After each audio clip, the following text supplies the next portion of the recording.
Before memory, before language, before gods had names, there was the mountain, Toba.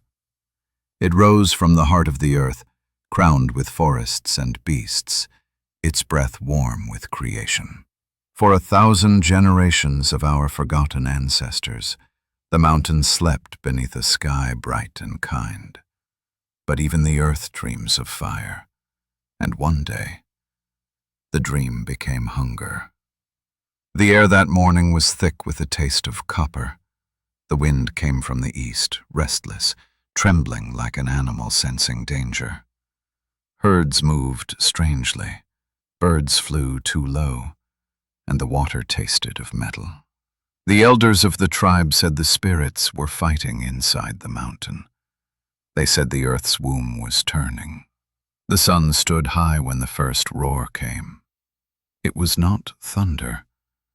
It was the voice of the mountain breaking its bones, a scream from the earth itself. The ground twisted and lifted, trees bent as if bowing to unseen gods. The lake boiled, the sky filled with light, not golden, but white-hot, the color of death. The forest burned before the fire even touched it. Ash rained from nowhere, and shadows stretched like ghosts running for their lives. No human had words for this. They only screamed.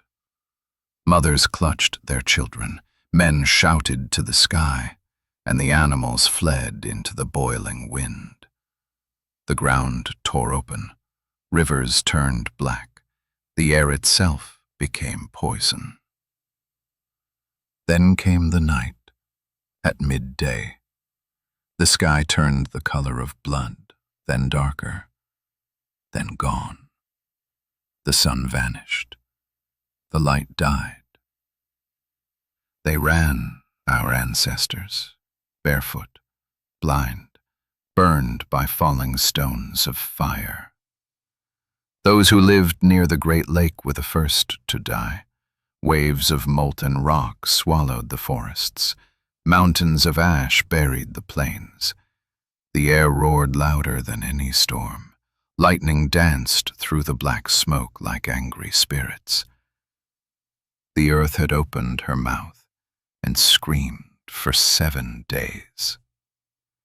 7 days of thunder, 7 days of ash, 7 days when the sky forgot how to be blue. When the fire finally grew tired, had never seen the sun, so they called it simply the sky. The survivors lived by the heat of dying trees.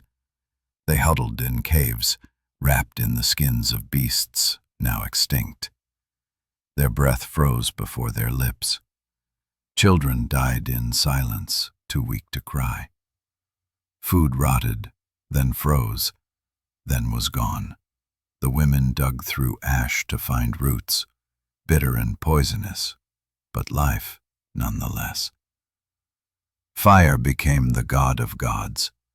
Those who could not make it died. Those who could became priests of survival. It was not wisdom that saved them. It was the stubborn heartbeat of life refusing to stop. One night, an elder named Anu spoke to his people before the dying fire.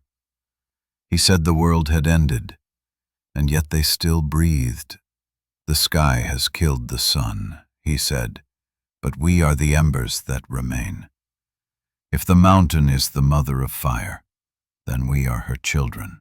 They began to worship not the sky, but the flame. They learned to speak to it, to feed it, to guard it from the wind. And so, the first temples were not built of stone but of ash and warmth. The fire became the soul of the tribe, the only light left in a world buried beneath a shroud of winter. But the fire could not feed their hunger. The beasts had vanished.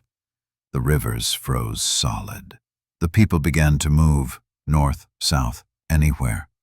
They wandered across lands of ice and ash, following the ghost of warmth. They left their dead in shallow graves of snow, marked with sticks and tears. and in the distance, far beyond the black horizon, the smoke still rose. The world had changed forever. When the first snow fell upon the ash, the sky no longer roared. The world was quiet again, but the quiet was heavy, like breath before dying. The air was cold enough to crack skin. The stars, when they finally returned, looked pale and thin, as if mourning the earth. Only a few hundred humans remained scattered across the lands. Some in the shadows of Africa's mountains, some on islands far from the blast, some near frozen rivers of Asia, where mammoths still roamed like ghosts. They did not know each other, but each smelled into every breath, into cuts and eyelids, and, worst of all, into the fire. Fire hated ash. Ash smothered. So they learned a new ritual. They knelt and built a low wall of wet clay around the heart of the flame, a womb for the red. The keepers of fire, two women chosen by the eldest, kept watch by turns that blurred day and night, because the sky refused to mark the hours. They fed the flame in mouthfuls, never a breath more than it required.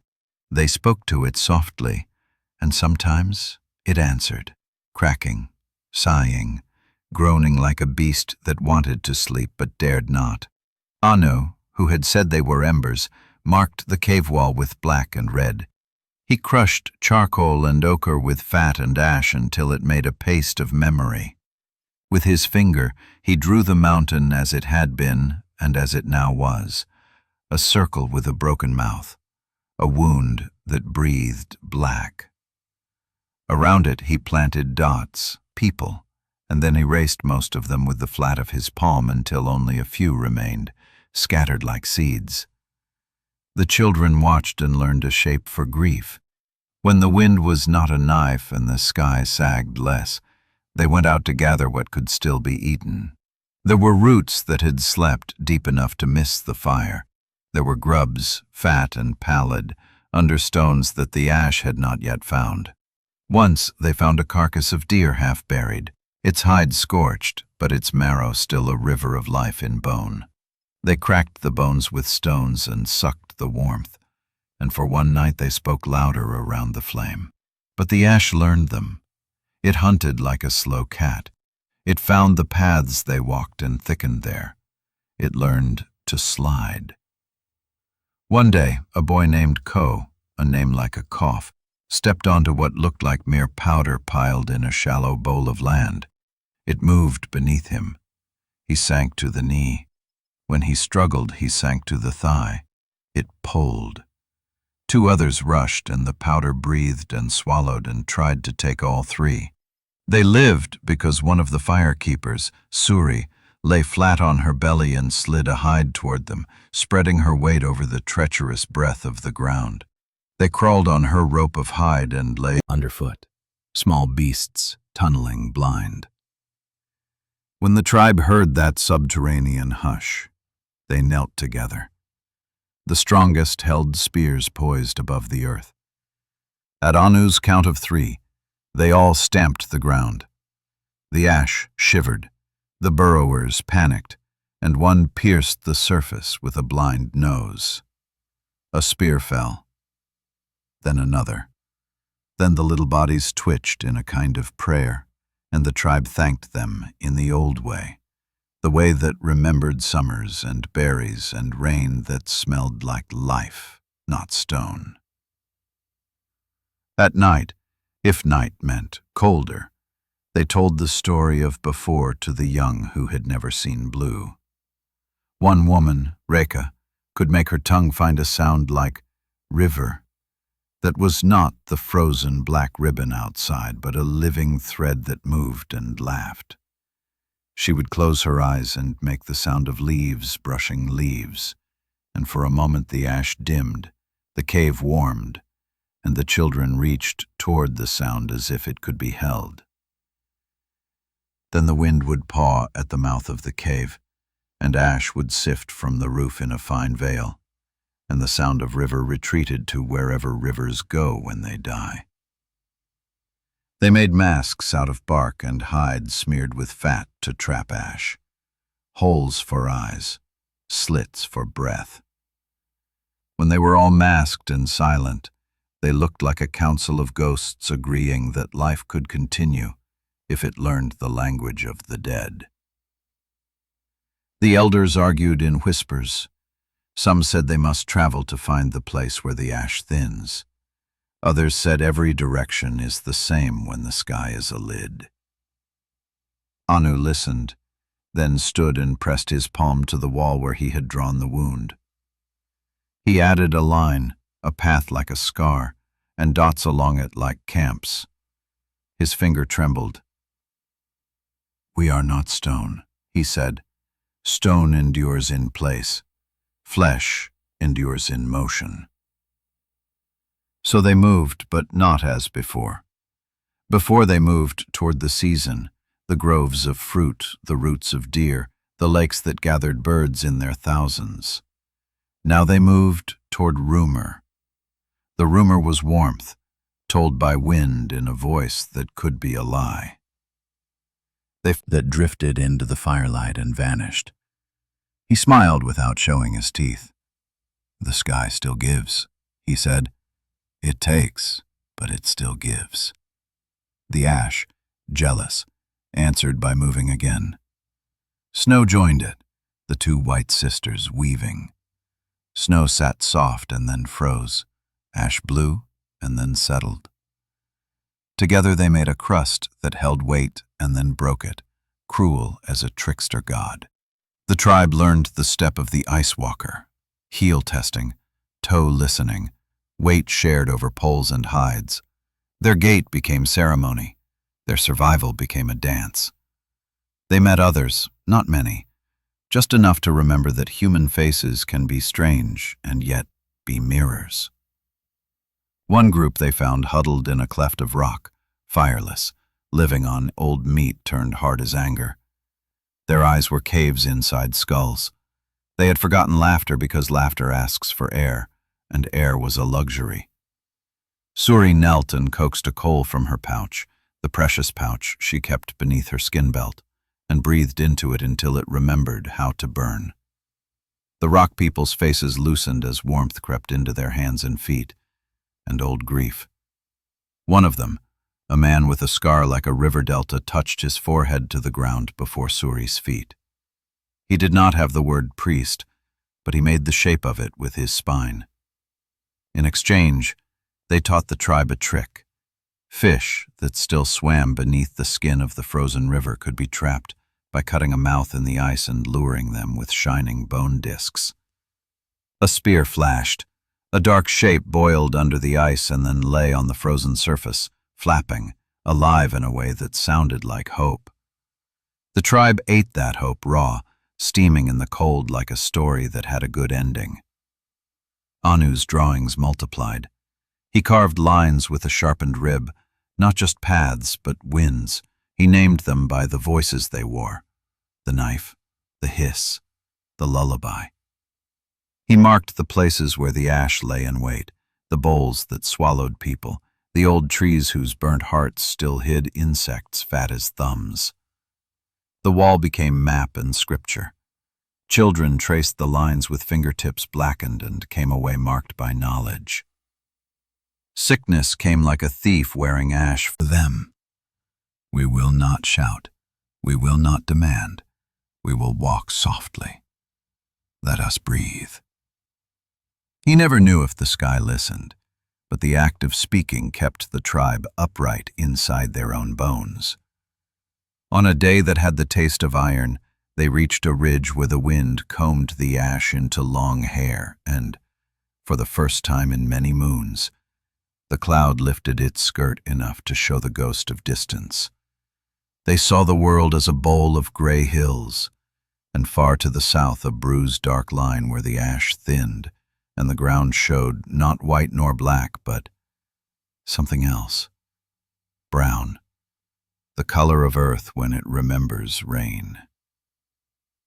The tribe stood and stared until their eyes watered. No one spoke.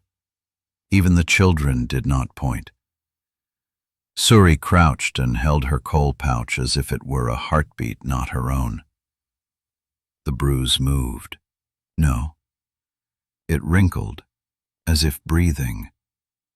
It was not ground. It was herd, mammoth, a line of them. Ghosts with hair, tusks like moons fallen sideways. They were far, too far for spears, too far to think of meat. But they were alive, and alive meant the world had not ended for every creature. The tribe felt a warmth that did not come from fire. The young leapt and were shushed. The old smiled in ways that cracked their faces and made them bleed, and they did not mind. Anu pressed his palm to the cave wall that night and drew not a wound nor a path, but a shape of great shoulders, a curve of tusk, a little eye. He dotted many feet beneath it. "We will follow," he said simply, "not to kill, to learn where they find their breath." That was the lesson of ash. It took, but it also pointed.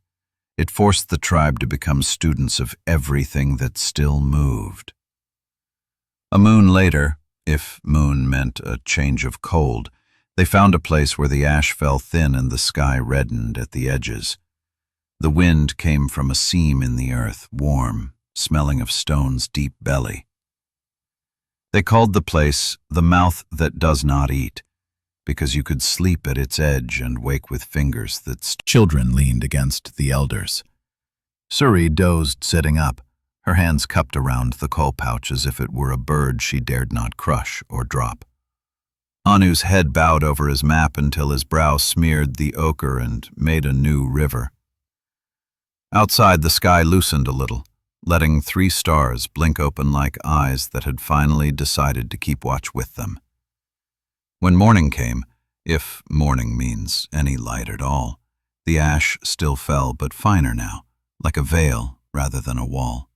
The tribe rose in the same order they slept, firekeepers first, elders next, hunters, mothers, the children last, all of them wearing the masks that made them a family of ghosts who refused to vanish. They stepped into a world still wrong, still wounded but not entirely mute. The wind carried a sound from far away. It could have been stone cracking. It could have been water moving under ice. It could have been another tribe singing back. They listened with their whole bodies. In the years to come, if years were allowed, the tribe would cross valleys where ash lay in drifts taller than a man, would find caves etched by other hands with other prayers, would trade fire for fish, bone needles for secrets of warmth, silence for songs. They would learn that the world after Toba was not a single world, but many small ones, stitched by footsteps and breath, and that each stitch cost something and saved something. But today, the lesson was simpler. They would move when the ash was quiet, and they would still their hearts when it hissed. They would drink when the ice gave a little and set traps where the earth tunneled with blind life.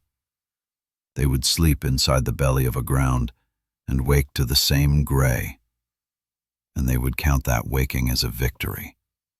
They would keep the coal alive under hide and against skin, and it would keep them from forgetting that light has a shape. Ash covered the world, yet under the ash the world still turned. And on its turning back, 1,000 human hearts, cold, hungry, stubborn, kept time. No one remembered what sunlight felt like anymore. The young had never seen their own shadows. Even the elders, those who had been born before the mountain's rage, spoke of light through hides and flesh, and sometimes through hope. The people moved only when hunger demanded. Every breath was pain. Fingers cracked, feet bled, lips split. When they slept, frost formed inside their nostrils, and the first breath of waking tore them open again. Yet they endured. There was a rhythm to suffering, a strange heartbeat that told them when to move, when to wait. They counted time not by the sun, but by the hunger in their bellies, the distance between the cries of the wind, the number of steps before a child stumbled. Anu's tribe, now no longer one tribe but many small clusters scattered like sparks, kept in contact by memory. When they parted at the edges of the valley, they had promised to follow the mammoth trail, to meet again where the air grew thin and warm. Whether any of them ever would, none knew. Those who remained built deeper burrows, carving into the frozen ground like worms of flesh. The smell of earth was comfort now, thick and dark. They lined the walls with fur and bone, and in the center they made a pit of stone for the flame, the heart of each shelter. Above every flame hung a charm of ash and fiber twisted in the shape of the mountain, a reminder of the god that had ended the world. Reka still sang. Her songs no longer told of rivers or rain. They were lower, slower, the sound of endurance, not beauty. She sang while crushing roots, while cleaning hides, while holding the dying. The sound kept the silence from eating their minds. Even the beasts outside listened. Sometimes they found wolf tracks near the burrow mouth in the morning, not of hunting, but of watching. One night while Reka sang, the sky broke, not with fire this time, with light. A hole opened in the clouds, small as a wound. Through it spilled something pale and trembling. It touched the snow and turned it to silver. The tribe froze. Their eyes watered. Some screamed, thinking the mountain had returned. But Anu crawled to the burrow mouth, his knees leaving black prints, and looked up. The hole was already closing, but in that heartbeat he saw it, a shape bright enough to blind. The sun. Just a glimpse, a memory returned. Than the beasts themselves. Wolves grew larger, their eyes pale as the sky. Even the birds were silent. Only ravens thrived, feeding on what remained of the world. The tribe followed the herds because movement meant warmth. The act of walking kept blood from freezing. They wrapped their feet in the hides of wolves and their hands in the fur of rabbits. They learned to catch snowflakes on their tongues to drink, though the flakes burned cold enough to hurt. And they learned to make fire anywhere, in wind, in storm, even inside their clothes. The art of flame became their language, and each tribe that met another traded not words, but sparks. A woman named Suri became the keeper of flame after Anu's hands failed. Her hair was white with ash, though she was not yet old. She carried fire inside a hollowed gourd lined with clay, sealed with resin, so that it lived even when she waded through snow. When others saw the faint glow leaking from her pouch, they called her Mother of the Sun. She did not speak much. Her face was burned from tending flames too close. But wherever she went, the cold seemed to draw back, as if afraid of her quiet devotion. There were stories of other tribes, some who worshipped the mountain, others who cursed it. One group believed the world had ended because humans stole fire once too many times. Another believed the eruption was a test to burn the weak from the strong. But the truth, none could know. The only gods that answered now were hunger and cold. In the third turning of the wind, famine came. The fish under the ice vanished. The roots turned bitter. Game was gone. One by one, people grew thin, their eyes too large for their faces. Children cried without sound. The elders began to walk out into the snow at night, saying they would find food. They did not return. Reka stopped singing. Her voice had gone. When Suri noticed, she placed a coal from the pouch into Reka's palm. It burned, but she did not let go. She closed her fingers and felt its bite. "The song will come back," Suri said. "The flame always does." But that night, Rekha's body stiffened beside the fire. Her breath turned to frost. The ground became their secret sun, and for a time they lived. Children were born again. Their skin was pale, their hair light, their eyes wide and strange. Eyes made for darkness. They learned to play in the ash, to laugh without fear. Suri watched them and smiled for the first time in many moons. "They belong to this world," she said, "not the old one." Anu's hair had turned gray. His bones ached. But when he saw the children run, he whispered, "Then we have not died. We have only changed." But even as hope took root, the sky had other plans. The ash, thinner now, began to fall in black snow. The ground trembled again, softly at first, like distant thunder. The warmth from the vents faltered. Smoke rose from cracks not with heat but with poison. Birds fell from the air. The mountain was still alive, dreaming beneath their feet. Anu gathered the tribe. "The earth moves again," he said. "We must go. This place will not hold us." Suri looked at the children. "Where?" she asked. He pointed toward the west, where the clouds looked less heavy. "Toward the sea, toward water." She nodded. "Then we carry the sun once more." The migration began, slow, desperate, endless. Every step left footprints the wind tried to erase. Every night the stars were fewer, but they did not stop. They could not. Because even if the world had forgotten light, they had not. They carried it in pouches, in hearts, in stories whispered into the ash. That was the first year without sun.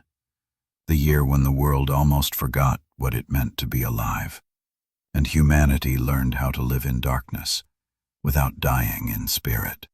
The world was a wound, and ice was its scar. By the time the tribe reached the lowlands beyond the steaming vents, the land had turned to glass. Rivers froze from the bottom up. Trees stood like black skeletons, their branches sheathed in crystal. The air cut the lungs like shards of obsidian. Even breath cracked when it left the mouth. Nothing moved. The cold had learned patience. It waited inside bone. They built their shelters deeper into the bed, froze midair. Saber-toothed cats hunted them, their roars echoing like the ghosts of thunder. The tribe learned to follow the herds from afar, feeding on what the predators left behind. The hunters wore masks of bone and hide, not for disguise but for faith. Each mask bore a mark, a swirl for wind, a stripe for fire, a circle for the sun they sought. Before the hunt, they knelt in the snow and pressed their foreheads to the ground, not in prayer, but in pact, to take only what the earth could spare. The old ways had burned away. These were the laws of ash and frost. One morning, the earth groaned again. It was not the mountain's roar this time, but something slower, deeper, a sound that came from the ice itself. Cracks shot across the frozen plain like lightning trapped beneath glass. The tribe ran, their bodies stiff, their breath screaming in the air. Behind them, the ground split and a dark river pushed through. Not of water, but of mud and stone, thawed by the mountain's hidden heat. It was the first melt. For a moment, the people believed the world was healing. They laughed for the first time in a year. They drank from the steaming river and felt it burn their tongues with warmth. But the melt was poison. Ash mixed with water turned black and bitter. Those who drank too deep began to cough, their skin breaking into sores that refused to close. Suri realized too late. She burned her own hands trying to boil the water clean, but the sickness had already taken 3. They buried them on the ridge, their graves marked by stones carved with circles, the sign of the sun that had not yet forgiven them. Days became months, though no one could tell how many. The moon still rose, pale, misshapen, but its light was cold, like bone reflecting nothing. The tribe no longer counted time by stars or seasons. They counted it by survivors. One by one the elders fell, then the hunters. Then the laughter of children grew quieter, until it was gone. But humanity does not die quietly. In the darkness, new things were born. Smell it, that lost world of warmth and noise. One morning, while tending the flame, she felt the air shift. It was small at first, a tremor, a sigh. Then came the wind. But this wind was not the biting scream of before. It was gentle, almost kind. It carried a scent she had not known for years. She stepped outside and felt it on her skin. Soft, wet, alive. Snow was falling, but different now. It melted when it touched her hand. She looked up and gasped. The gray above was breaking. Slowly, painfully, the ceiling of the world thinned. The first beam of sunlight pierced through, weak, trembling, like a child learning to walk. It struck the ice and turned it to liquid glass. It touched her face, and she wept. The tears froze, but the feeling did not. Inside the cave, Anu lifted his head. The people gathered, their eyes wide. No one spoke. They watched the light crawl across the ground, touching every crack, every scar, every hand. The flame they had guarded for years met the light of the true sun. Two fires greeting each other after an eternity apart. "Do you see?" whispered Suri.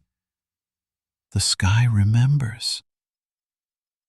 The warmth did not stay. The hole closed again, the world dimmed.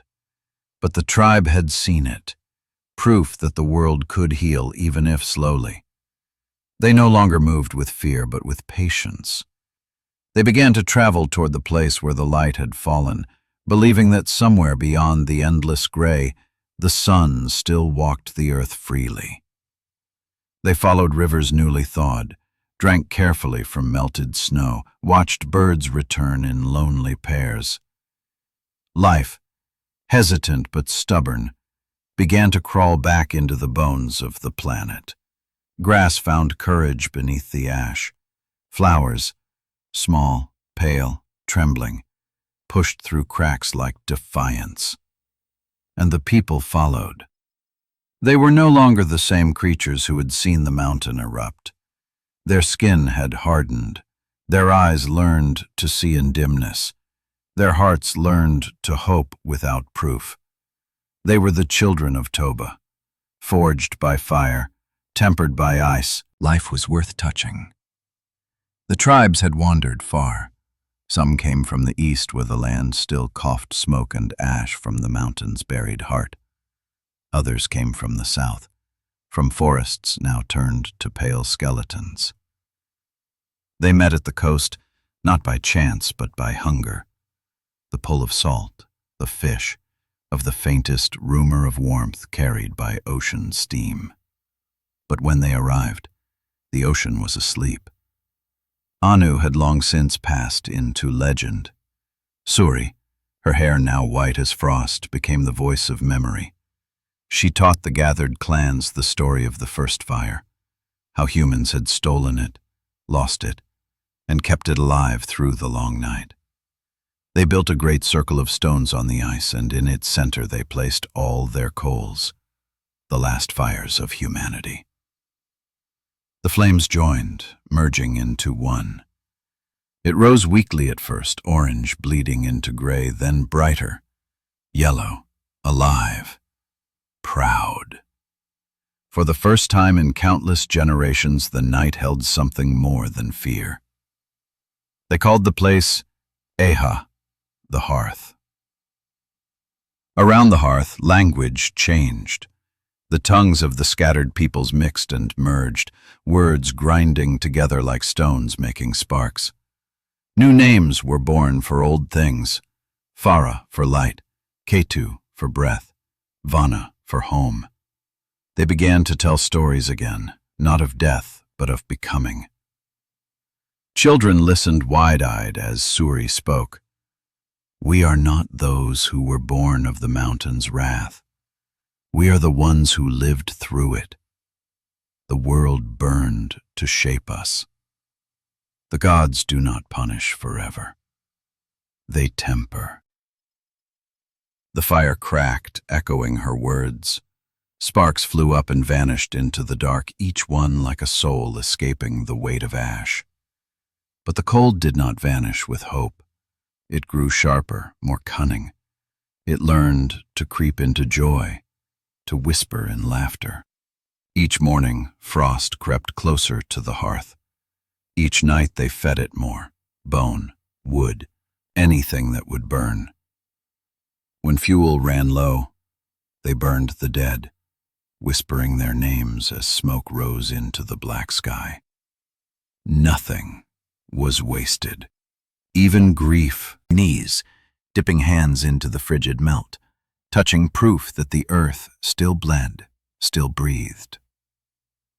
The fire behind them flickered brighter, as if feeding on their hope. The sea wakes, Suri said, and so do we. But waking came with price. As the ice broke, so did the land. Cliffs crumbled, caverns collapsed, warmth came hand in hand with danger. The tribe decided to move inland, following the veins of meltwater. They packed the coals into clay pots sealed with fat, each person carrying one. A piece of the hearth, a fragment of unity. For days they traveled through canyons carved by thaw. The air smelled different now, not of death but of rot, of earth awakening beneath its shroud. The sound of running water filled the valleys, and for the first time in generations they heard birds. The first was small, a dark thing with a voice too bright for the world. It sang 3 notes, high and clear. Every head turned. Some fell to their knees. They called it Aru, the herald. Suri closed her eyes and listened. Tears traced thin lines through the ash on her face. "The sky sings again," she whispered. That night they lit their fires on the open plain. No caves, no walls, only wind and a sky that seemed less heavy. For the first time in lifetimes, they slept under the open air, their faces bare to the cold, their hearts beating in time with the earth's slow thaw. Before sleep took them, Suri spoke one final prayer to the flames. "We have carried you across a dead world. Now burn for the living one. Remember us when warmth returns." She lay beside the fire, her body frail, her breath shallow. In the morning she was gone. The people did not cry. They knew what she had become, part of the flame, part of the smoke, part of the sky that would soon learn to be blue again. The hearth was gone, but its children walked the earth. They would scatter, some north, some south, their blood weaving through time like roots through soil. From those 1,000 hearts, the world would grow human again. But on that night, under mingled tongues, Real, Rala, Reku, it spread like a heartbeat. They built a cairn of stone where Suri had lain and set her pouch of coal at its peak. When the sunlight touched the pouch, the leather curled and cracked, and from within a thin line of smoke rose, the last fire taking flight. From that smoke they took their name, the tribe of the 1,000, for they had counted all who remained across the merging clans, and there were just under that number. 1,000 souls, 1,000 heartbeats, 1,000 reasons for the world to go on. They began to move inland again, leaving the coast to its thawing. The land was still hostile, but different now. The wind no longer screamed. It breathed. The rivers, though black with ash, ran freely. Animals had returned. Lean wolves, great antlered beasts, small foxes that watched from the ridges. The tribe learned to hunt together, a rhythm of many peoples speaking in one tongue. They used smoke signals, a curl of black for safe, a white plume for danger. They built shelters of bone and hide, round and low, their entrances facing east to greet the faint light. At night they gathered around shared fires, not hidden in caves but open to the air. Children sat between elders from lands they had never seen, tracing the same scars of survival. Around each fire they told their version of the world's ending. Some said the mountain was a god that had punished arrogance. Others said it was simply the earth exhaling after too long a sleep. None argued. The flames wove the stories together until belief and truth became the same thing. One evening, as dusk crept across the valley, Tanu found an old woman from the eastern clan drawing on a slab of flat stone. Her fingers were red with clay. "What are you making?" he asked. "A memory," she said. She drew the mountain again, not erupting now, but quiet, its crown open like a bowl. Above it she drew circles, the sun, the moon, the stars. Beneath moon, the stars.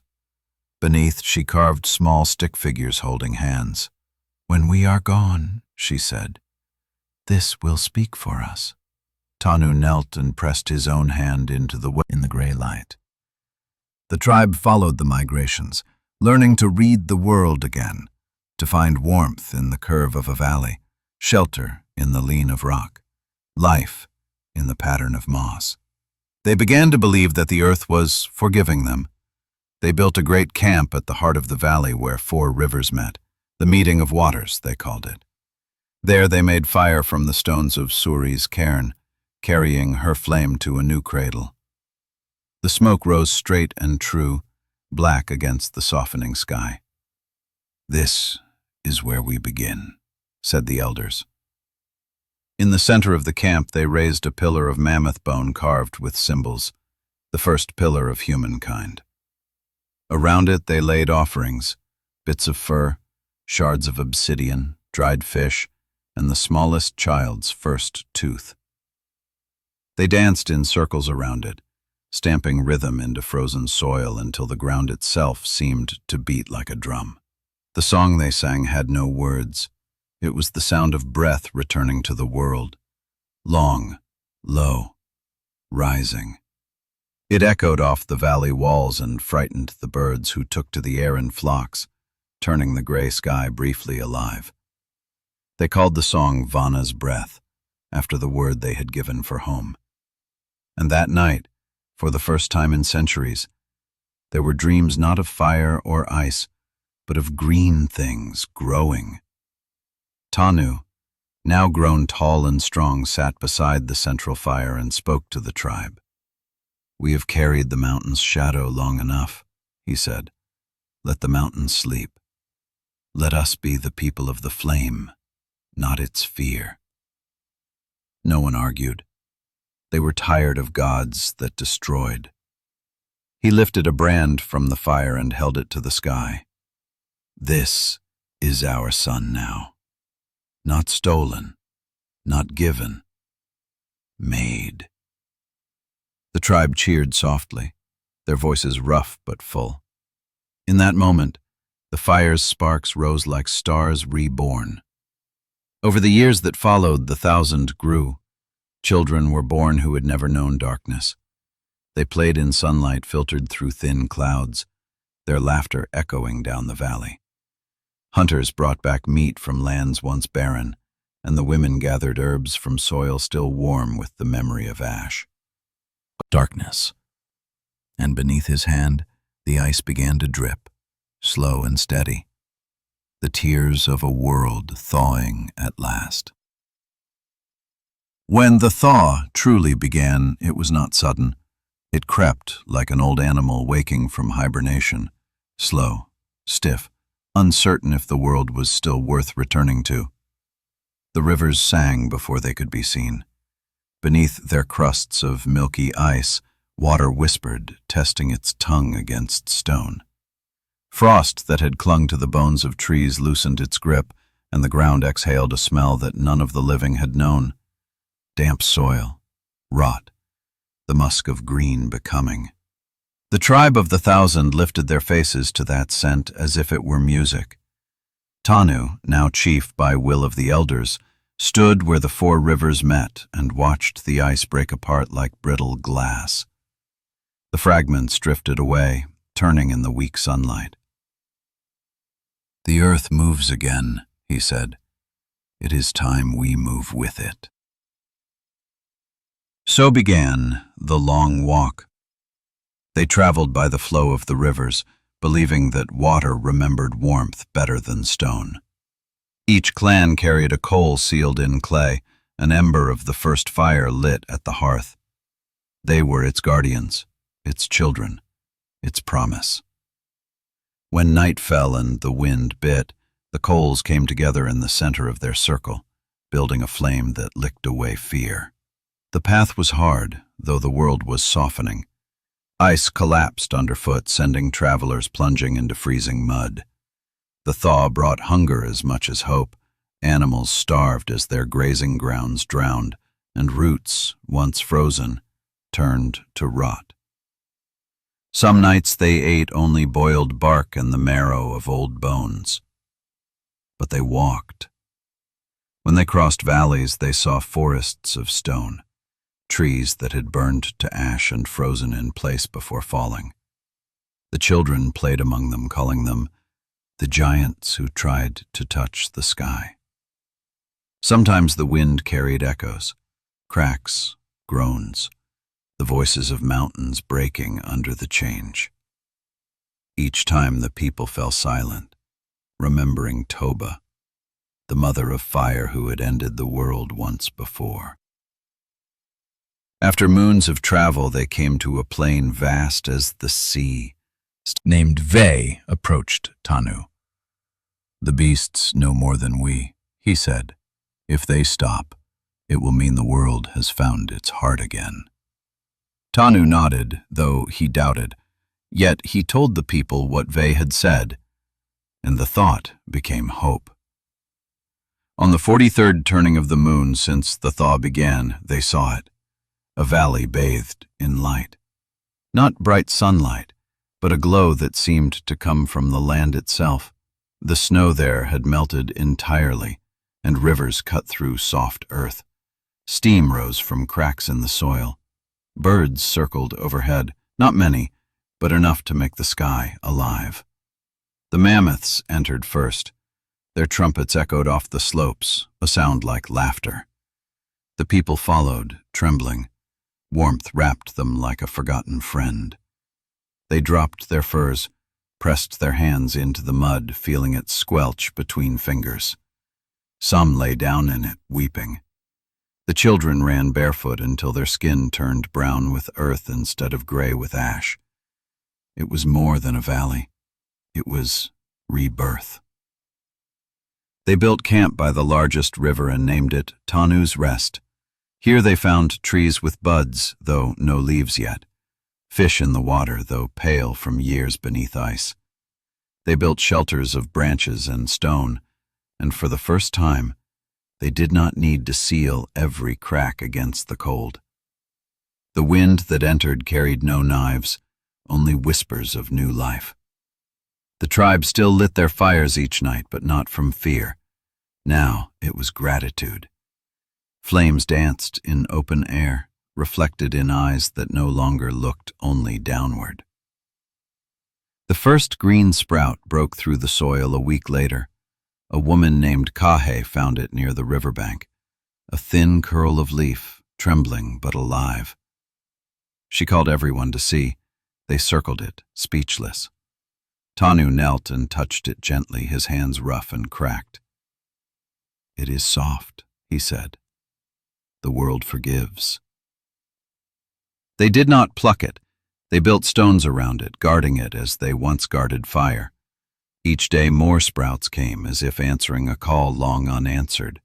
Seasons began again. The tribe did not yet know the names for them, but they could feel the difference. Played near rivers without watching the sky. Women sang while they worked. Men carved tools not just for killing, but for shaping wood, for building. One evening, as the sun dipped low and painted the valley gold, Tanu gathered everyone. "This place is gift," he said, "but gifts rot if they are not tended. The fire made us strong, the cold made us wise. We must remember both, or the mountain will wake again." He held up his torch and touched it to the ground. The flame flickered, then caught a patch of dry grass.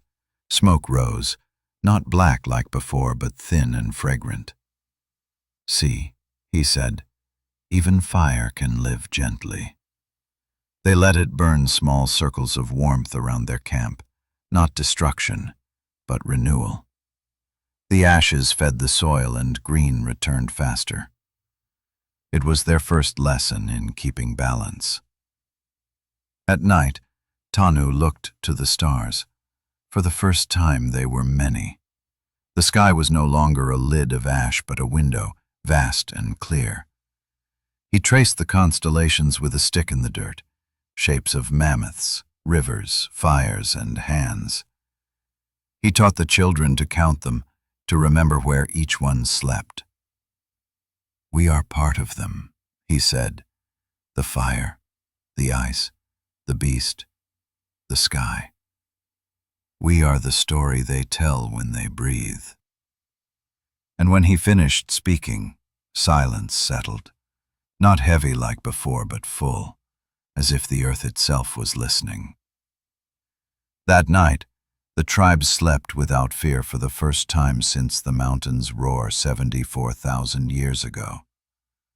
And in their dreams, the sun rose without hesitation. The world had changed its breath. Where once every inhale tasted of ash, now it smelled of rain and soil. The rivers sang louder, and the wind carried the hum of insects that had not existed for generations. The people of the 1,000 woke each morning not with dread but with work, the quiet labor of beginning again. They had learned patience from the ice, endurance from the dark, and now they would learn care from the earth. Tanu watched as Kahe and the women knelt by the riverbank, scattering dry husks of fruit they had eaten, golden at the edges. When the first was plucked, Kahe cut it open and held it toward the sun before anyone tasted it. "To you, old mother," she said, "for sparing us." Then they ate, and the taste filled their mouths with warmth older than memory. Hunting changed, too. The herds returned, smaller but bold. Men no longer chased them endlessly. They watched, learned their paths, their moods. The old hunter, noticed that a few beasts lingered near camp, drawn by the warmth of the fires and the scent of fruit. "They stay," he said, "because we no longer look like wolves." So they fed them scraps, left sulked by the river. Over moons, the animals lost their fear. One small brown creature, quick, clever, with bright eyes, began to sleep beside the fires. The children named it Leru, the listener.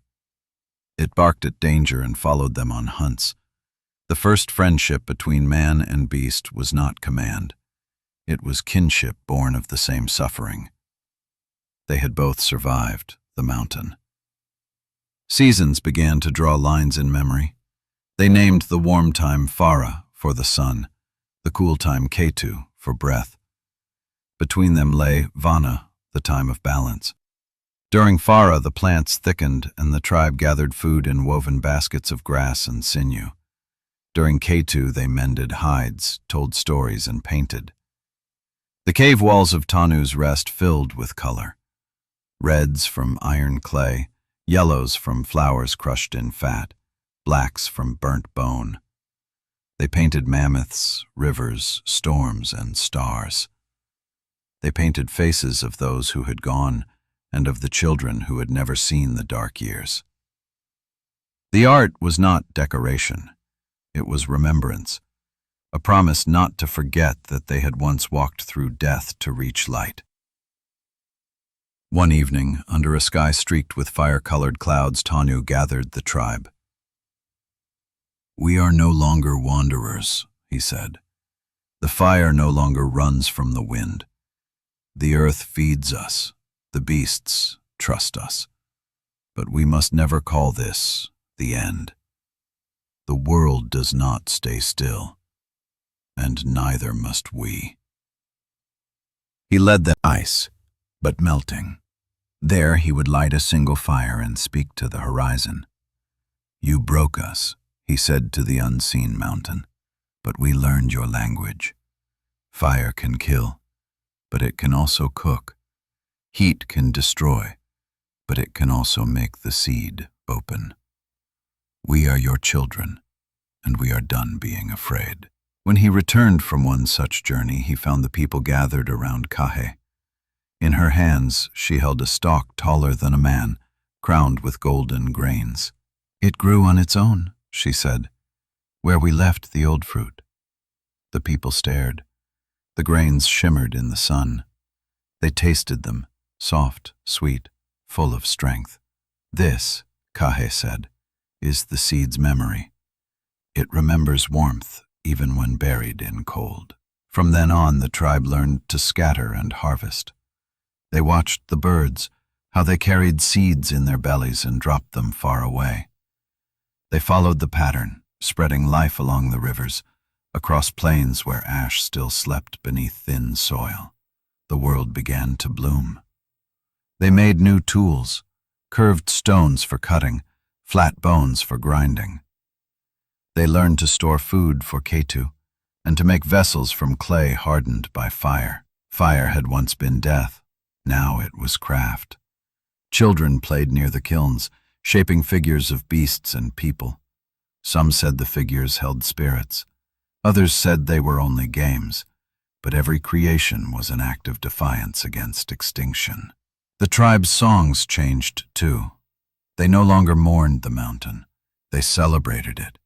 The rhythms mimicked thunder, the steps of mammoths, the hiss of rain. "Every sound is a memory," said Tanu. "When we stop singing, the world will forget it lived." As Tanu's strength waned, he called the people once more to the pillar of mammoth bone, now smooth from the touch of generations. He placed his hand upon it, just as he had in youth. "When the next darkness comes," he said, "and it will, remember this. The sun is not outside us. We carried it through the longest night. We can do so again." Then he smiled, his face lined like dry earth, and closed his eyes. The tribe did not weep. They lit toward the garden. The future took root, a promise written in soil, signed by fire, and sealed by the breath of those who refused to die. The valley had grown lush, but the edges of the world were still locked in ice. Far beyond the rivers of Tanu's rest, the land lay white and silent, the old world frozen in memory. And though the tribe of the 1,000 had built warmth, the cold still waited. It never truly vanished. It simply retreated, watching, whispering. It began with dreams. The elders spoke of hearing the mountain's voice again, not roaring, but sighing, calling. The younger ones laughed, saying it was only the wind in the high peaks. But at night, when the fires burned low, everyone heard it. A long, low moan rolling down from the north, as if the ice itself remembered what had been buried beneath it. Kahe was the first to answer that call. She was older now, her hair streaked with silver, her eyes sharp as ever. "If the world speaks," she said, "we should listen." She gathered a small band, hunters, makers, and a few curious children, and prepared to walk north, toward the frozen echo. They left at dawn, following the river upstream where the air grew thin and the trees bent under frost. The valley watched them go, a line of black shapes against the bright horizon. No one stopped them.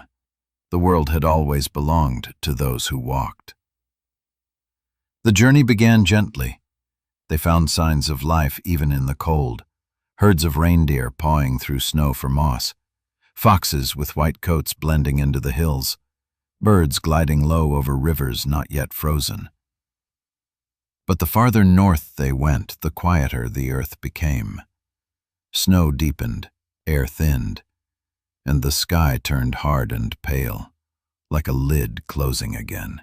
At night they built small fires in hollows between rocks. The flames hissed, struggling to live in the thin air.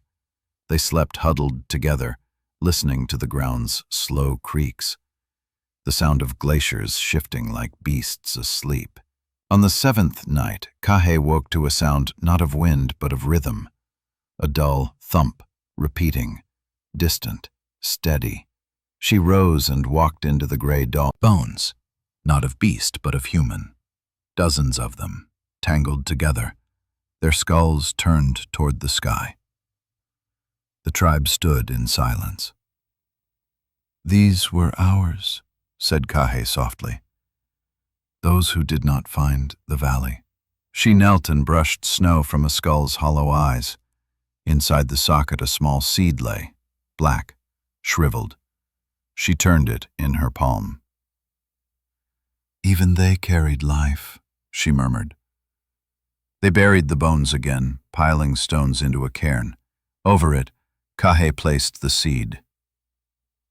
"Grow, if you can," she said to the frozen earth. For many days after the air grew still, the group moved slower, burdened not by weight but by memory. They spoke less. Some began to ask if the journey was folly. "The mountain sleeps," said one. "Why wake it?" Kahe answered, "Because we do not yet know its dream." Then, one morning, they saw it. Far to the north, rising from a plain of mist and snow, stood the rim of a vast hollow, a circle of black rock rimmed in white. The sky above it was darker than anywhere else. Smoke curled from cracks along its edge, faint but steady. "Toba," someone whispered. Kahe nodded.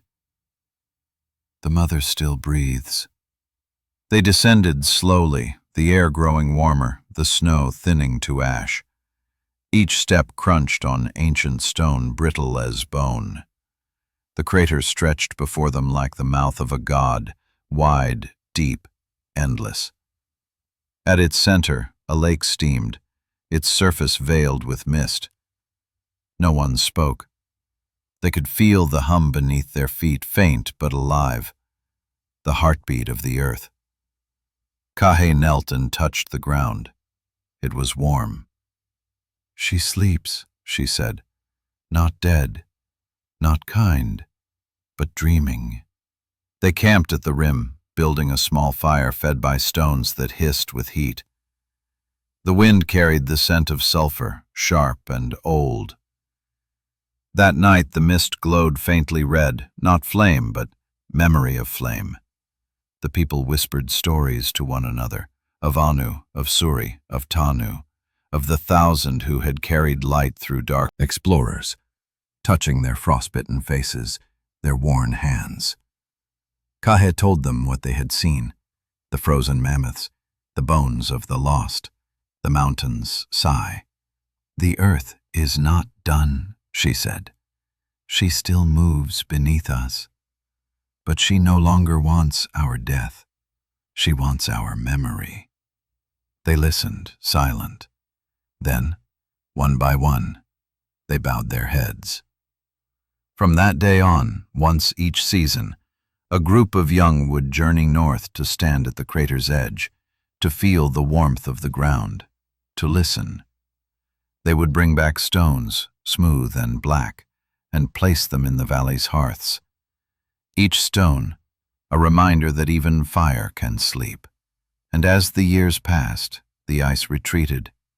Rivers cut new paths, forests spread, and birds returned in flocks that darkened the sky. The old ones died, and their names became stars. The young built huts of clay, wove nets, carved symbols of sun and seed and fire. But every time they struck flint to spark a flame, they whispered the same words. Words older than any god, older than any language. We are the children of the mountain. We remember. Generations had passed since Kahe's return. The valley was no longer a wound, but a cradle. Children grew up never knowing the taste of ash, and yet every child learned the same story. When the sky turned black, fire saved us. It was not a tale of gods anymore, but of ancestors, of people who walked through the dying of the world and came out carrying its light. Around every hearth, the elders told it in the long evenings when the wind sighed through the trees. They spoke of Toba, the mountain mother who once burned the earth clean. They spoke of Suri, who carried the coal through endless night, of Anu, who drew the first map in ash, of Tanu, who found the valley of warmth, of Kahe, who heard the mountain breathe again. The children would listen wide-eyed, then trace the stories on the ground with sticks, copying the shapes of rivers and flames, turning myth back into memory. The tribe had grown into many. The 1,000 had become more than a number. They were a nation of blood, and world warmed. The earth began to speak again in other tongues. Rivers widened, carrying songs of pebbles rolling smooth. Trees whispered in the wind. Birds filled the dawn with chatter that made the children laugh. The people learned to read these sounds like scripture, the pulse of a world no longer wounded. But fire still ruled their hearts. They gave it a name, Aru. It meant not only flame, but breath, life, will. To lose one's fire was to lose one's soul. When a child was born, a coal from the mother's hearth was cooled and pressed against the baby's chest, leaving a small mark, a circle faint as dawn. You belong to the flame, they would say, and it belongs to you.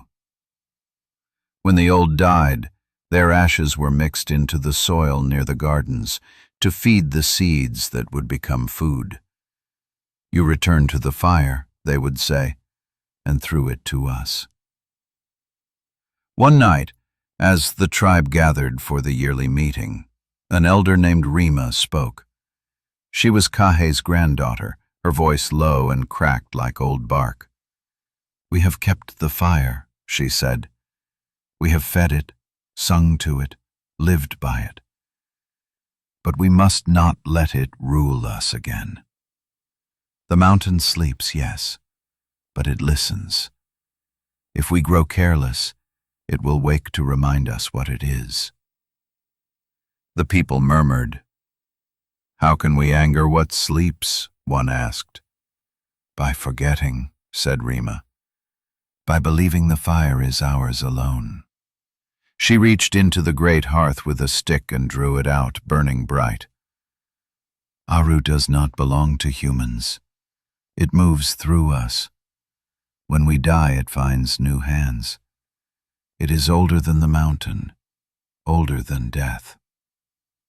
Then she thrust the stick into the earth beside the hearth, and the ground hissed.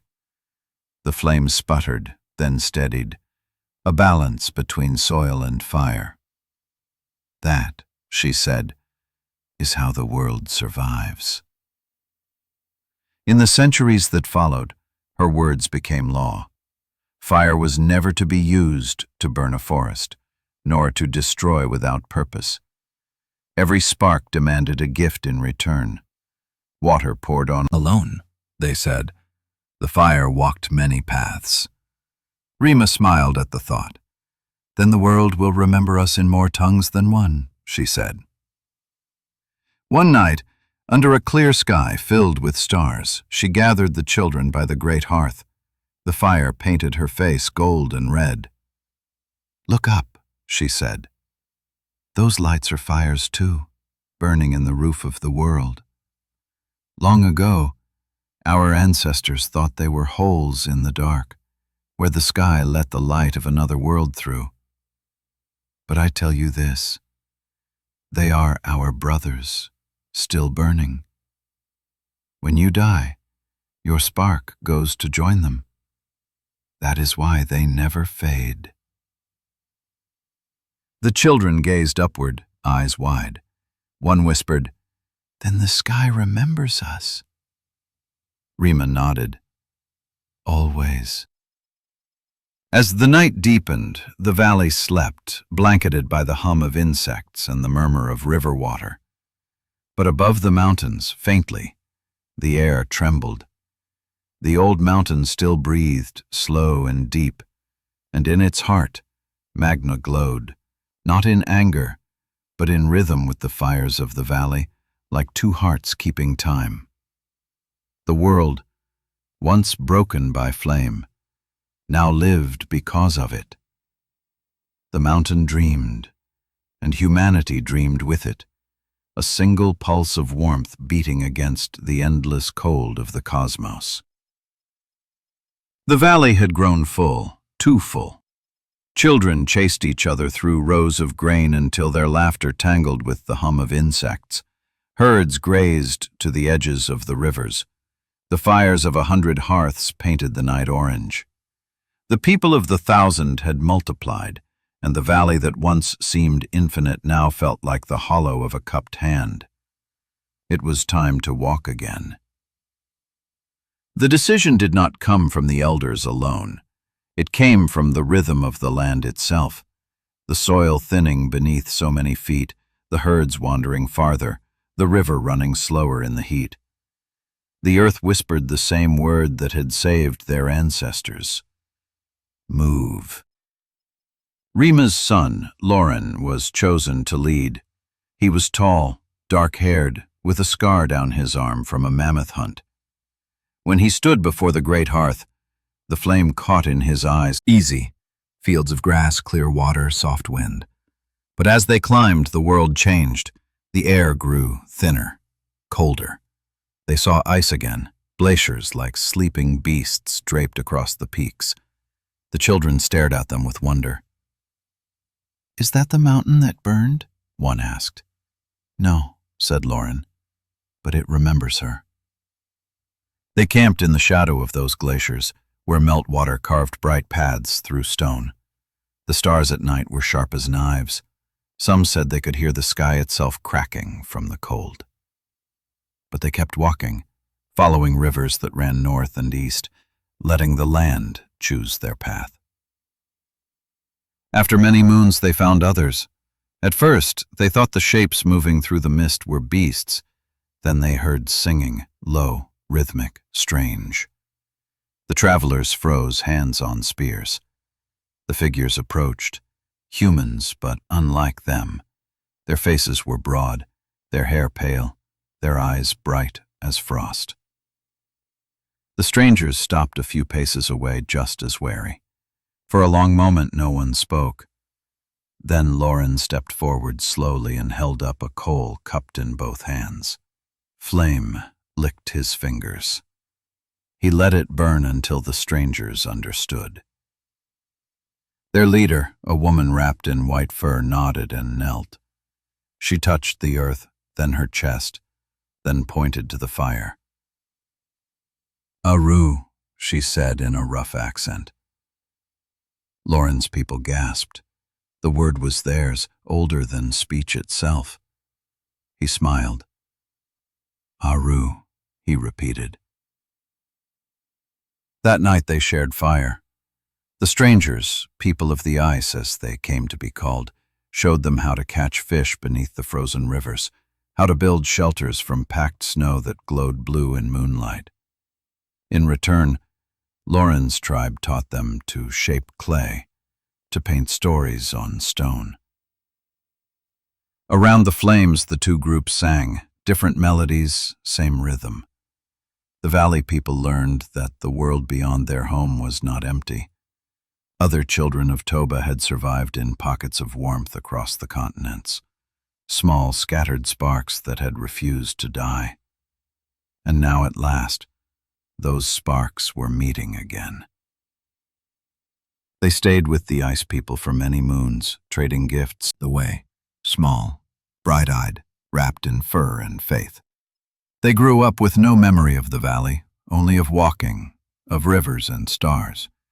They would call themselves the Wandering Flame, the first name of a people who would never stop moving. Years blurred like the rivers they followed. Some of the wanderers settled in new valleys where the grass was thick and the sky kind. Others kept going, chasing warmth farther and farther east. Lauren grew older, his hair silvering like Kahe's once had. When he reached a high plateau where the air shimmered with heat, he stopped.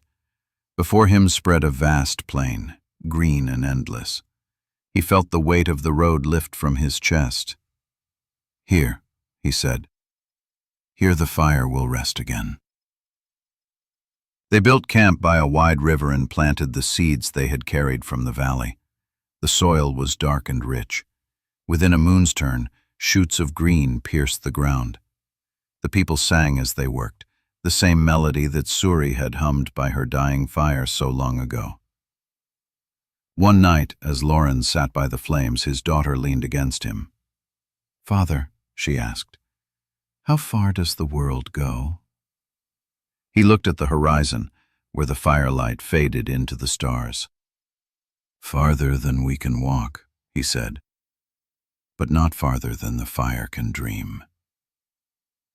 In the centuries to come, their descendants would spread beyond even Lauren's horizon. They would find new coasts, new forests, new skies. The world would change again, warm, green, alive. But in every village, in every language, one word would remain the same: Aru, the memory of fire. The years turned like the slow grinding of stone.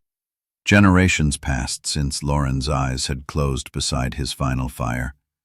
His people did not vanish, they scattered. The wind carried them. It swept over plains that once lay drowned in ice, across mountains whose peaks still held the memory of snow. It followed the rivers east into forests so green they seemed to breathe. It whispered their songs into the ears of new children who had never seen the valley, who had never even heard of Toba. And yet, in their sleep they dreamed of it, a mountain that burned, a sky that broke, a fire that would not die, older than memory, passed through dozens of hands. Each tribe had a keeper, chosen not for strength or wisdom, but for calm, the kind of heart that could cradle flame without fear. When two tribes met on the road, their keepers would kneel together and open their pouches. The coals would touch, spark, and flare. Then both would smile, knowing that, though they spoke different tongues, they had the same light. This was how the world began to weave itself together again. The children of the wind did not build walls. They followed herds and seasons. They read the sky and the ground as if both were living scrolls. They named the constellations after the old stories: Anu's map, Suri's breath, Tanu's heart. And in the center of the heavens they placed a small cluster of stars shaped like a bowl, the mountain that had once destroyed them. When they camped, they sang to it, not as God, but as memory. "Sleep, mother of fire," they would chant, "and let us walk." As centuries passed, the world grew warmer still. The glaciers shrank to rivers, the tundra burst into fields of grass. Herds of great beasts wandered in numberless waves. Humanity followed them like their shadows. Fire changed again. It was no longer only warmth or worship. It became craft, The people learned to harden spearheads in its heat, to bake clay vessels to shape the first blades. The spark that had once meant survival now meant creation. They painted more than walls now. They painted skins, carved bone flutes that sang in the wind. They danced around fires not because they feared the dark, but because the rhythm made their blood remember how to live. Every song began with the same word, Aru. Every song ended with breath. Some tribes crossed deserts where the heat shimmered like smoke. Others followed the rivers south until the trees grew so thick the light could barely enter. The world widened, and with it, language. Aru became Arua, then Har, then Ora. The names changed, but the meaning stayed. Fire, life, memory. Wherever humans went, they built circles of stone for their flames.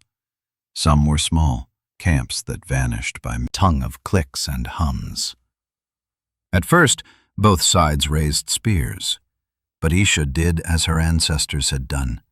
She opened her pouch and revealed the coal. The strangers hesitated, then laughed and showed their own, a shard of glowing stone kept in a shell. Two fires touched. The wind bent, carrying sparks between them. The strangers called the phenomenon Raha, meaning breath of the world. Isha smiled. Aru, she said. They nodded. Same. Over the next years, their tribes mingled. Songs blended, children were born with eyes of both shades, and new stories rose from the union. The people began to speak of themselves not as hunters or planters, not as valley folk or wanderers, but as children of the wind and flame. When storms came, they faced them together. When rivers flooded, they built bridges of bone and hide. When the sky flashed with lightning, they cheered, not in fear, but in joy. See, Isha would say, the sky remembers our fire. She grew old, as all leaders do, and one night she sat alone by the fire. Her granddaughter came and asked, "Will the fire ever leave us?" Isha looked into the flames. "No," she said, "but one day it will change again. It will climb higher, hide inside stone, inside air. It will live in ways we cannot yet see. The fire is the world learning to think." The girl frowned. "Fire can think?" Isha smiled. "It already does. It chose us long ago when the sky turned black." When she died, they did not bury her. They carried her to the highest hill and built a circle of stones. Inside it they placed her ashes and a coal from her hearth. The wind howled around them, scattering sparks that danced into the dark. One by one, the people lifted torches from that flame and began their next journeys. Some went east toward the sunrise. Others went south where the forests whispered of new lands. And wherever they went, the wind followed, and the fire remembered their names. Across thousands of miles, across centuries of walking, humanity spread. They carried warmth into every cold place, songs. But now it was story, not warning. The first village sat between two rivers. They built their homes low and round with walls of mud mixed with straw. In the center of every house a fire burned, smaller than the ones their ancestors had carried, but steadier. Smoke curled through holes in the roofs and drifted into the sky, carrying the scent of cooked grain and new life. They tilled the soil with bones shaped to points, planting the seeds Kahe had once scattered in the valley. The earth rewarded them with gold and green. Children ran through the fields, scattering crows, their laughter echoing like water over stones. And at the heart of the village, they built a great hearth, not for warmth, but for gathering.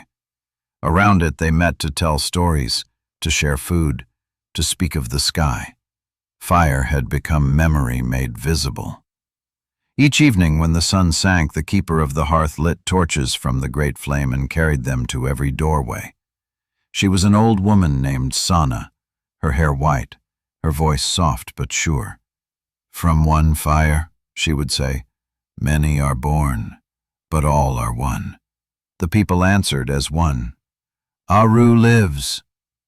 And so the ritual of light walking began, the first ceremony of humanity. The flames connected every home, every heart, every meal. It was said that when all the fires burned together, the mountain could sleep peacefully, knowing her children no longer feared the dark. Sana's grandson, Niru, was not content with one village. He would climb the hills and watch the horizon glow with sunsets that turned the rivers to fire. "If the sun moves," he said, "so should we. Light must not be kept, it must be shared." So he walked. He took with him a small pot of coals sealed in clay, wrapped in woven reeds. Along the journey he met others, tribes who spoke in strange tongues but still kept fire at their centers.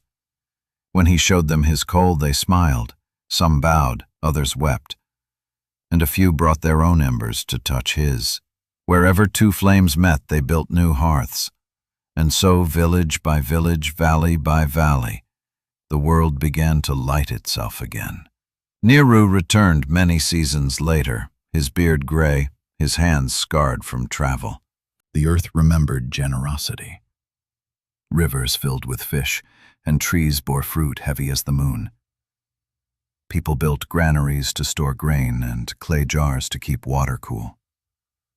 They marked the passing of days by the shadow of poles driven into the earth, the first clocks, made not by craft but by sunlight. They painted symbols on rock, circles for the sun, lines for rain, triangles for mountains. And at the center of every symbol they drew a small flame, always red, always alive. The world had language now, carved in light. But the mountain did not forget. Some nights the earth shuddered in its sleep.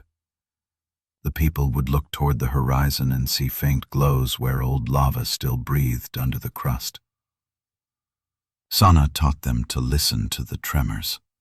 "When the ground moves," she said, "it is not anger. It is memory.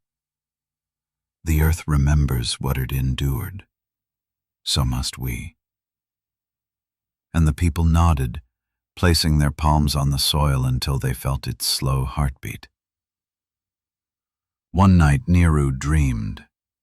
He stood atop the mountain that had once destroyed the world, but instead of fire the crater brimmed with light, not flame, not sun, but something between. It flowed like water and sang like wind. He reached into it and the light did not burn. It wrapped around his hand and whispered a single word: remember. When he woke, he built a new circle of stones on the highest hill. He called it the Eye of Aru. Each year when the days grew longest, the people climbed there with torches and sang until dawn. They believed that when the first light of morning touched the stones, it traveled back through every hearth, every ember, every heart, a reminder that even the smallest flame shared in the sun's endless fire. And so the tribe of light learned to measure time not by hunger or cold, but by brightness. The rise and fall of flame, the arc of the sun, the shimmer of stars reflected in water.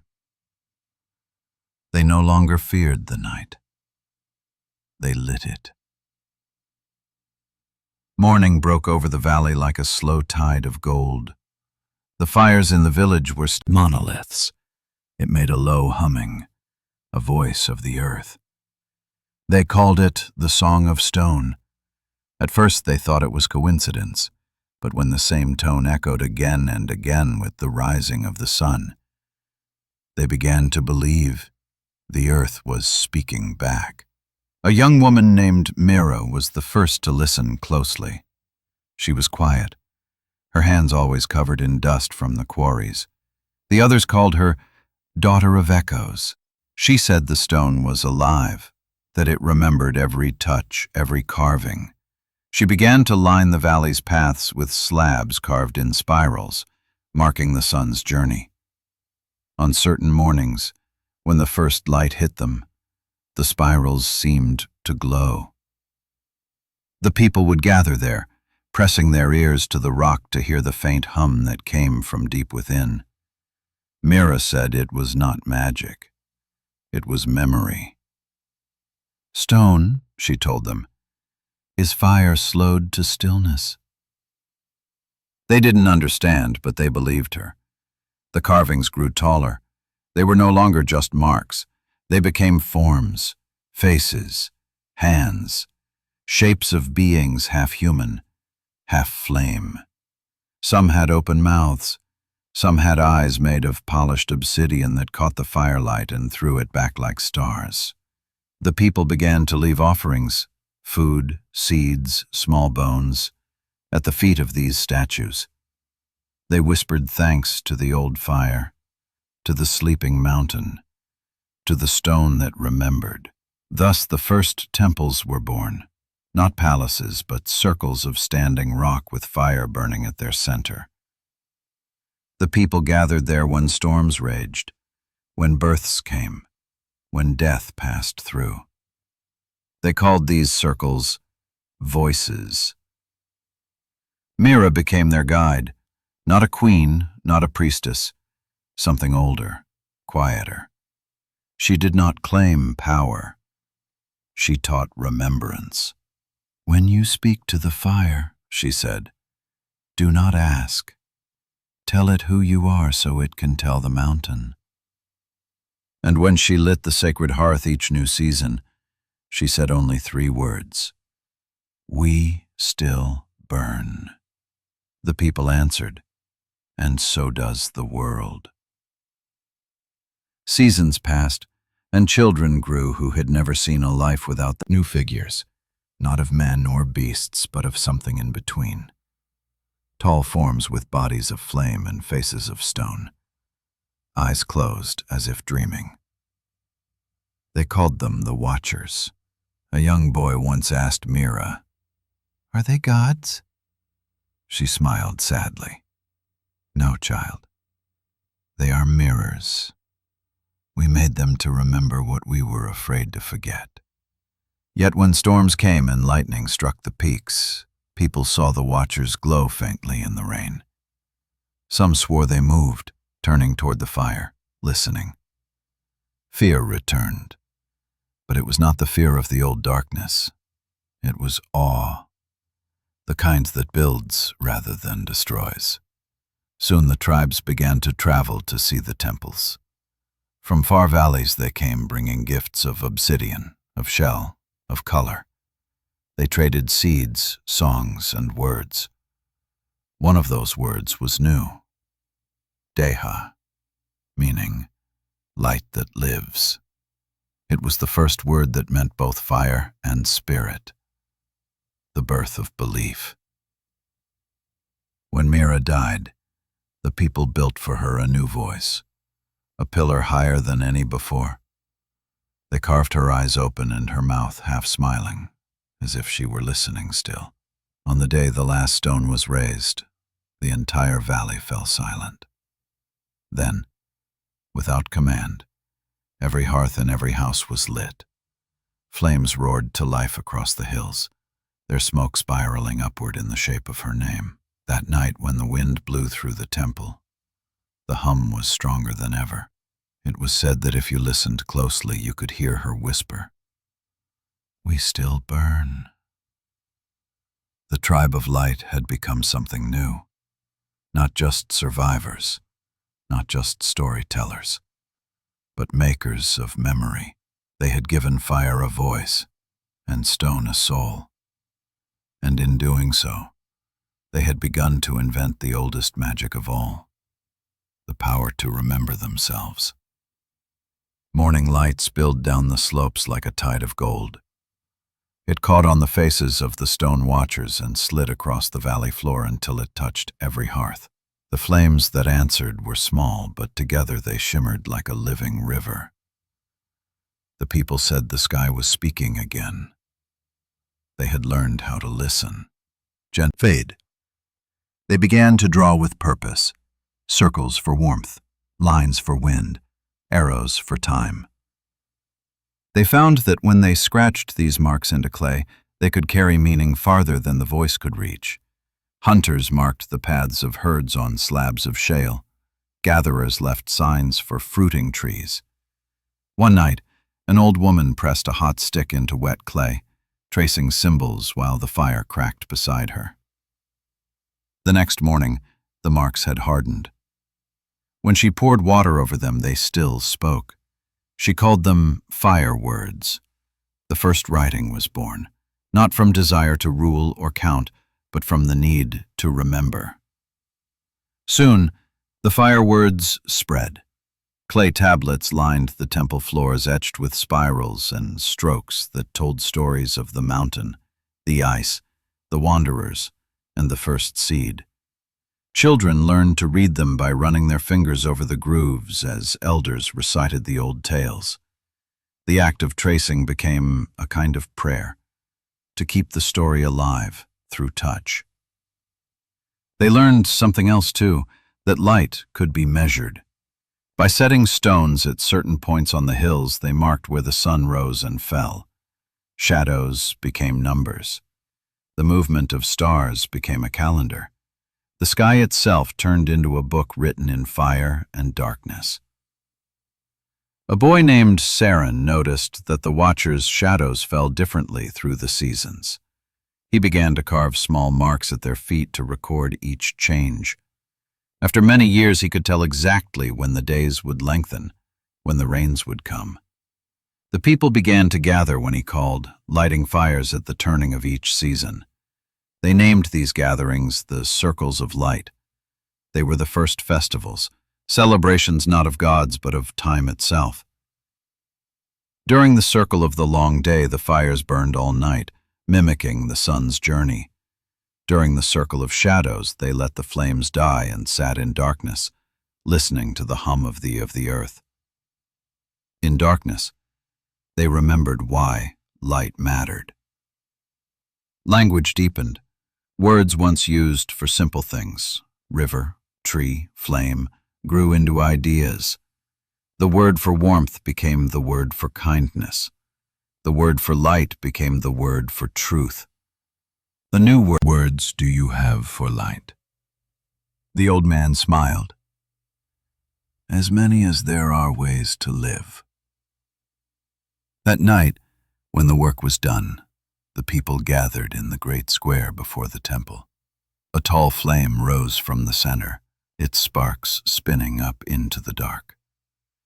Children threw handfuls of powdered stone into the blaze, turning it blue, then green, then gold. The colors rippled over the faces of the crowd, and they laughed, calling it the speaking fire. No one noticed at first how their laughter echoed differently now, how it carried far into the hills, where once there had been only silence. The land itself seemed to answer. When the wind blew through the stone pillars, the old hum changed pitch, forming chords that matched their songs. Mira's prophecy had come true. Fire and stone were speaking again. In the final days of the harvest season, Saren stood before the people. "We have given light a language," he said. "Now we must give it a heart." He raised a bowl of flame toward the sky. "From this day we live not only to survive, but to understand. Every spark is a question. Every word is an answer." The crowd repeated his words until they became chant, until they blended with the rising wind, until the flames danced in rhythm to the sound.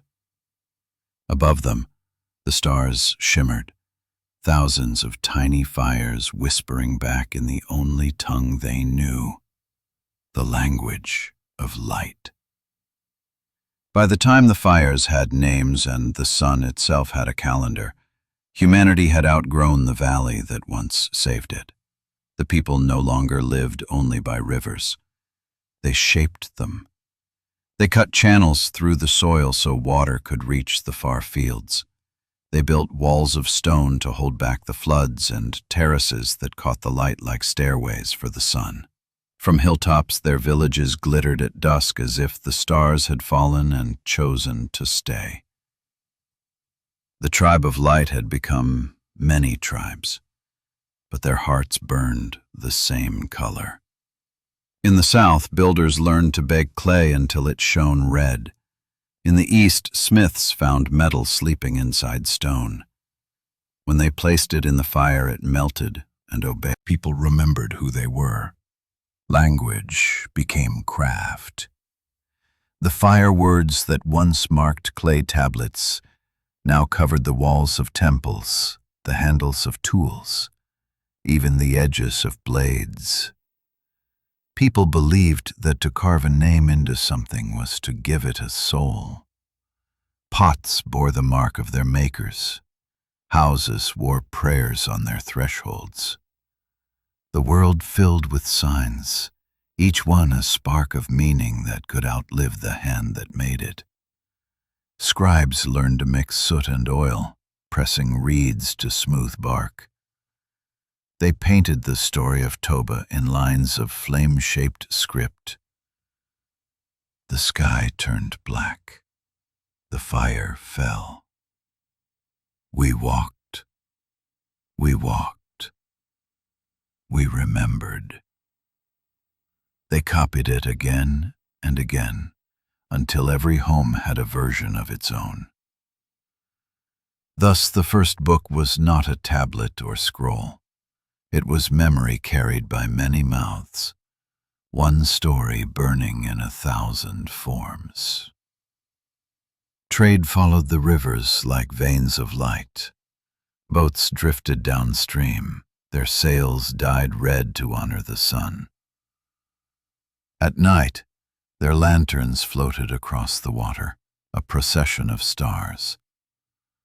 Along their routes, new settlements grew, each with its own fire, its own dialect of the old tongue. The world had become a web of embers, glowing against the darkness of forests and sea.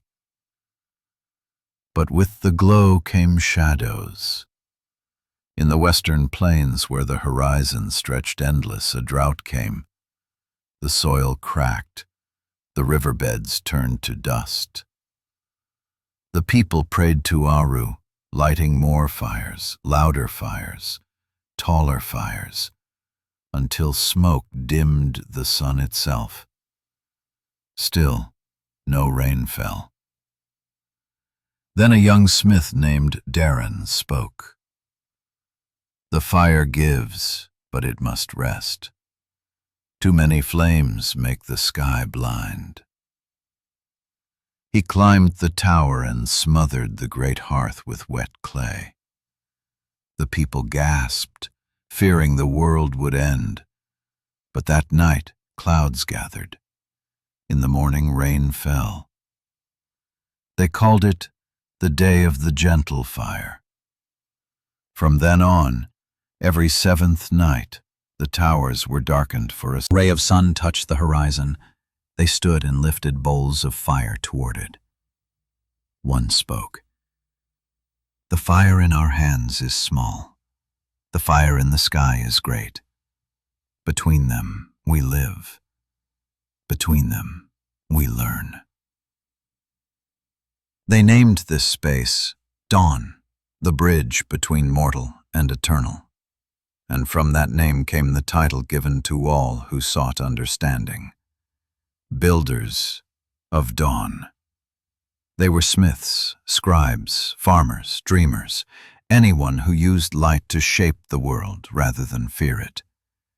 The builders taught that every spark was a question, and every shadow an answer waiting to be seen. They built observatories of stone aligned with the sun, wells that mirrored the stars, and libraries where tablets were stored like seeds for future minds. Their motto was carved above the gate of every city. We remember, so the sky may forget its wrath.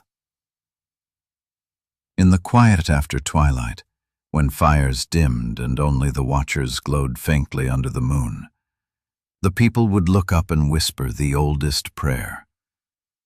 We still burn. The words no longer meant survival. They meant creation. They meant the endless dawn rising inside every human heart. The sun rose now over lands no one living remembered being cold. From the ridges of distant mountains to the wide plains by the sea, smoke lifted in hundreds of thin columns. Where once there had been only wandering fires, there were now towns, clusters of stone and mud, bound together by trade, by story, by the old vow, we still burn. The world was full of sound. Hammer against metal, reed against clay, the hum of looms, the chant of voices that worked and prayed in rhythm. Children learned their letters from the walls of the temples. Merchants carried baskets of grain marked with the same fire words that had once been traced in the dust. Everywhere signs bloomed like wildflowers, each mark a spark of thought passed from hand to hand. People began to call these marks seeds. Plant them, said the scribes, and knowledge will grow. The first gardens of knowledge stood beside the rivers. Scholars built shaded courtyards where water. Among the builders of dawn arose a young visionary named Ishael.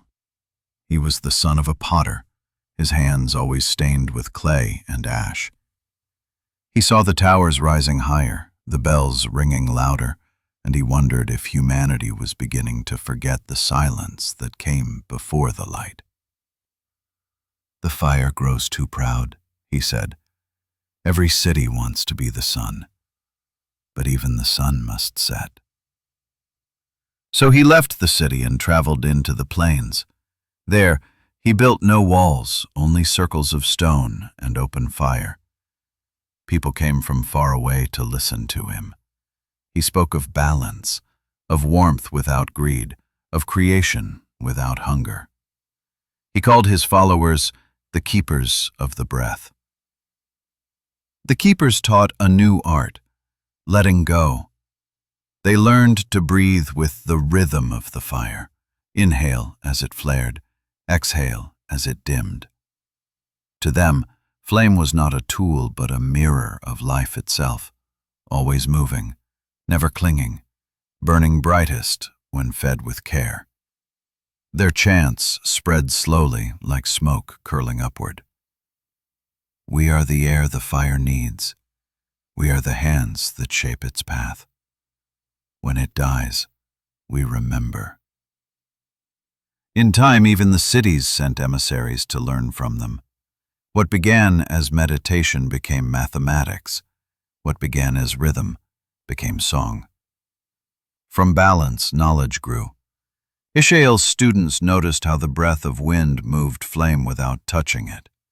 They built hollow pipes from reeds and bone, shaping air into sound. Thus came the first flutes, the first voices of humanity that could travel farther than words. At night, when the people played them around the hearths, sparks danced in time to the notes. The air itself became music. The keepers said the world was listening. Back in the cities, time continued its relentless stride. Harvests filled the granaries, metal shone brighter, towers reached toward the sky. But in every temple a quiet place remained, a chamber with no writing, no gold, only a single flame and an open door through which wind could pass. It was called the Breath of Aru. Here, the high priests and the merchants and even the kings came to sit. Smiled. The sky is remembering, he said. It speaks in the old tongue. A bolt struck the ground nearby, setting the grass aflame. His people panicked, But Ishael knelt before the burning patch and whispered, "Do not fear the sky's fire. It is the same as ours, wild, but kin." Then he drew a line in the dirt, a symbol of a circle broken open. "This is the sign of the breath," he said. "It reminds us that all fire, even divine fire, must pass through air."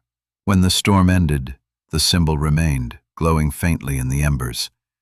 It became the emblem of a new age, an open circle, half flame, half wind. It marked the beginning of civilization as the world would come to know it. The people no longer lived only to endure. They lived to build, to speak, to sing, to think. Every city, every tool, every melody carried within it a single ancient truth born from ash 74,000 years before. Life is the mountain remembering how to breathe. By the time the towers of the dawn cities touched the clouds, the story of the beginning had already changed 100 times. Some said the first fire had fallen from the sky.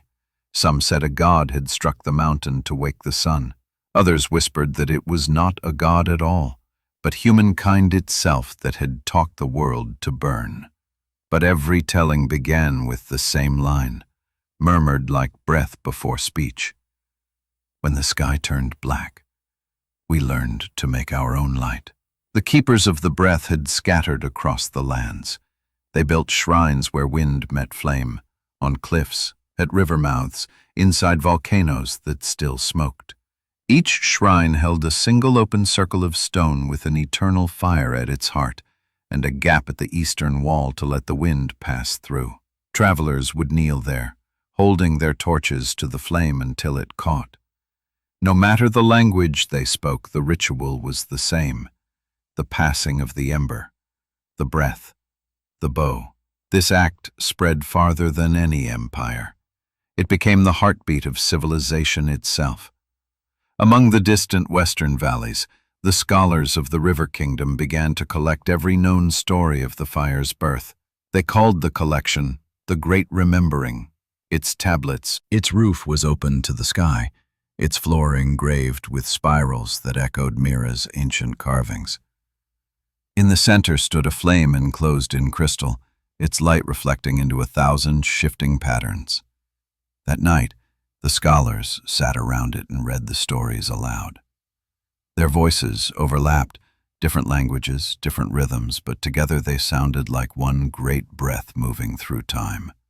The temple keepers said that if you listened closely, you could hear the words being answered by the crackle of the flame itself. They believed the fire remembered. Far to the east, in the coastal cities, sailors had begun to cross the open sea. They navigated by stars, but at night they looked back and saw the glow of their home fires burning along the cliffs.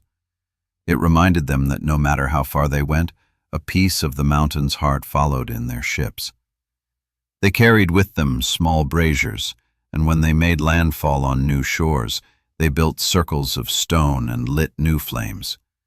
Each was fed with a coal from the homeland, mixed with the dry wood of the New World. Thus, light blended with light. Generations later, people would find those ancient hearths and believe the stars themselves had fallen there. Not all fires stayed gentle. In some cities, kings claimed the flame for themselves, building temples so tall their peaks pierced the clouds. They said only they could speak for the fire, only they could interpret its will. Priests burned incense and whispered prayers asking the flame for victory. Armies carried torches into battle, convinced they were the chosen keepers of Aru. The wars that followed were short but fierce. When the smoke cleared, half the towers stood blackened, their fires turned to ash. In the aftermath, the oldest of the keepers walked through the ruins, lighting small coals from what remained. He said to the broken kings, "You tried to own what was never yours. Fire is not a crown. It is a mirror." He buried the coals beneath the ruins, saying, "Sleep now, until we learn to remember again. From those ashes, wisdom returned. The surviving cities began to meet not in war but in council. They sent their best thinkers, builders, and storytellers to gather at the falling. The breath between was also the rhythm of the stars, of the seasons, of life itself. They built sundials and water clocks, mapped constellations, and discovered the harmony of motion. Every discovery began with the same invocation. In the name of the first flame, let us see. Centuries later, when the temples of fire had become the cities of the ancient world, when languages had changed and kingdoms had risen and fallen, people still told one story around every hearth, that once, 74,000 years ago, the world died, and because of that death, life learned how to live. They said that inside every spark, every heartbeat, every breath of wind, there still burned the mountain's memory, the will of the thousand who walked through the ash and carried light into the endless night. They were no longer remembered by name. They had become all names. At the end of the last tablet of the Great Remembering, a line was carved deeper than all the rest. When we light a fire, we do not begin. We continue. And beside it, the simplest mark, the open circle of the keepers, half flame, half wind. Aru's breath. The symbol of everything humanity had ever been. The world had turned full circle. 74,000 years since the sky went black. And now the earth glowed at night, not with the red of volcanoes, but with a softer fire. 1,000,000 small suns born from human hands. Cities stretched along rivers like necklaces of light. Temples had become towers of glass and metal. The old symbols of Aru were etched on their doors, though few still knew their meaning. But somewhere, beneath the hum of machines and the pulse of power, the same rhythm still whispered, "We still burn." The people of the New Age had given fire many forms. They drew it from stone and oil, from wind and water, from the atoms of the earth itself. They carried its breath inside wires, trapped it in lamps, tamed it into engines that crossed oceans and skies. The descendants of fingerprint pressed there 74 millennia before. It was small, perhaps that of a child. The scientist who discovered it held her breath. In that print was the weight of every story humanity had ever told. She whispered, "We were here." And for a moment, she felt as though the earth whispered back, "I remember." News of the find spread across the world. It was not just a scientific marvel, it was proof that civilization had nearly ended before it began, that the fire of humanity had once flickered to almost nothing. Documentaries called it "The Thousand Who Survived." Schools taught children that all people alive shared the blood of those few who had endured the volcanic winter. The story became myth again, and like all myths, it began to awaken something ancient inside the human soul. A man named Dr. Kiran Ale led the expedition that returned to Toba's caldera. He was a linguist, a poet, and a scientist in one. His family had lived for generations near the mountain's edge. When he arrived, he stood at the rim and looked down into the crater lake, now calm and blue. Steam rose in thin ghosts from its surface. He said softly, "The mountain still breathes." That night he lit a small campfire, Not for warmth, there was plenty of warmth in the tropic air, but for company. The flames licked upward, reflecting in the water like a memory coming home. He wrote in his journal, 74,000 years ago, 1,000 humans watched this same sky. They carried the last fire of the world. Every light in every city is descended from that moment. He closed the book and stared into the coals until dawn. Days later, his team uncovered something extraordinary. A pattern of stones arranged in a circle near the crater's edge, each blackened by ancient heat. Within the circle they found fragments of bone, pigment, and ash, a hearth, perfectly preserved. At its center, a faint outline of a spiral. Kieran felt his chest tighten. He had seen that spiral before, in carvings from Africa, in petroglyphs in Asia, in symbols on the temples, the lake. Mist rose, glowing gold. The fire's smoke twined with it, and for a heartbeat, the air itself looked alive, light and shadow moving as one. In that moment, no one spoke.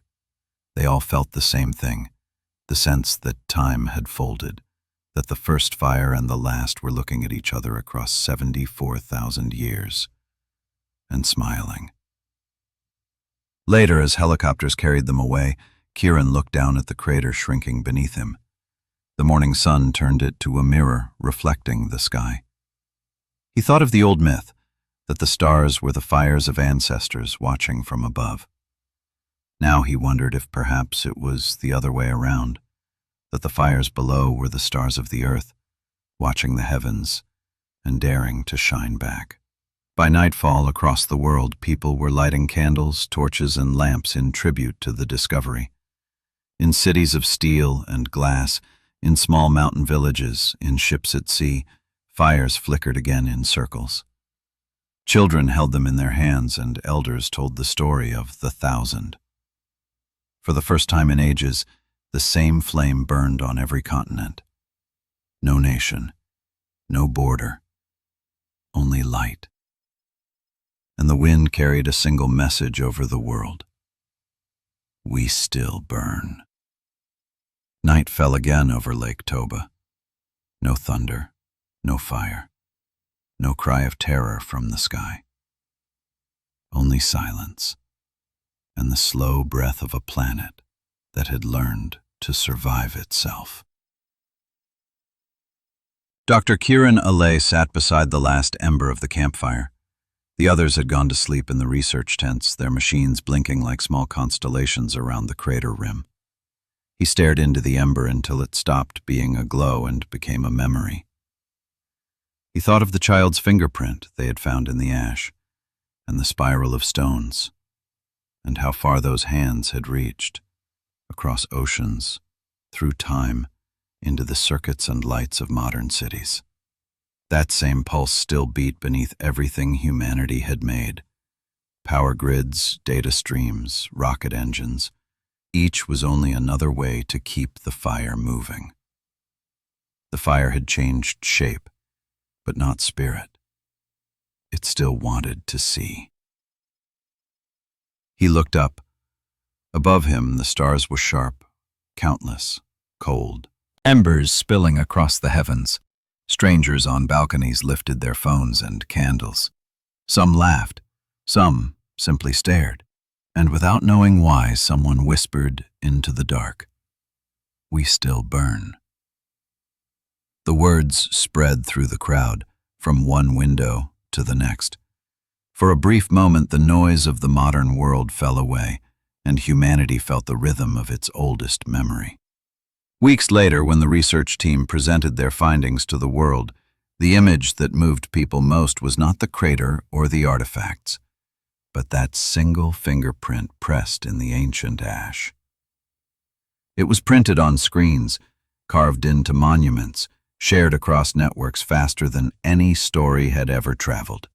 One child's hand, 74,000 years ago, had reached through time to touch billions of others. In classrooms, teachers told their students, "This is where every light you see began." Scientists mapped the genetic evidence again. The numbers confirmed what the stories had always hinted, that all people alive today were children of a single, nearly lost lineage. 1,000 pairs of eyes that had watched the sky go dark. 1,000 hearts that had refused to stop. The data was precise, the measurements flawless. But what lingered was not the science. It was the feeling. Humanity looked at itself and saw not difference, but reflection. The same spark, carried in many shapes, many colors, many words. The fire was not in blood or borders. It was in being. Years passed. The crater became a sanctuary, half research site, half shrine. Visitors came from every nation to stand at its edge. Some came to pray. Some came to listen to the wind moving through the rocks, hoping to hear the same hum that Mira had once heard in her valley of stone. They left offerings, not gold, not idols, but stories written on paper in every language of the world. Each paper bore the same spiral mark, the same ancient circle broken open, half flame, half wind, the symbol of the breath. At the first dawn of the new century, thousands gathered around the lake. The scientists lit a small fire on the old hearth site of a planet that finally remembered itself. That night, Kieran remained alone beside the lake. He built one last small fire and whispered to it as if to a friend. 74,000 years, he said, from cave to city, from spark to star. And still you live, old fire. Not in stone, not in machines, but here. He pressed his hand against his chest. The flame flickered, and the breeze carried its last ember into the darkness. High above, in the black ocean of space, a satellite orbited silently. Its cameras faced the Earth, recording a planet glowing faintly in the night, continents outlined by rivers of light, tiny fires joined into one great heartbeat. The data streamed back through invisible lines of energy, through circuits and servers, through pulses of electricity. Fire translated into thought. The mountain's dream had become a mind, and within that mind, somewhere, the ancient rhythm whispered again. The sky turned black. We walked. We remembered. We still burn.